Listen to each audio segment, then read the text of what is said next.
Жаңа жыл қарсаңында Тараз қаласы аумағында төтенше жағдайлар басқармасының, жергілікті полиция қызметінің қызметкерлері және жергілікті атқарушы органдармен бірлесе отырып, жаңа жыл қарсаңында адамдар көп жиналатын орындар мен пиротехникалық өнімдерді пайдаланатын орындарда рейдтер жүргізілуде. Рейд барысында Тараз қаласының тұрғындары мен қонақтарына пиротехникаларды қолдану кезіндегі өрт қауіпсіздік ережелерін, сонымен қатар пиротехника өнімдерін тек қана арнайы сертификаты бар дүкендерден ғана сатып алу қажеттігі түсіндірілуде.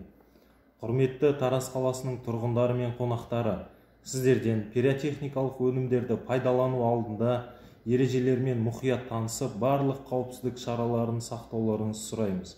Есте сақтаңыздар, пиротехникалық өнімдерді пайдалану кезіндегі бақытсыз жағдайлардың көбісі жауапкершіліктің болмауынан орын алады.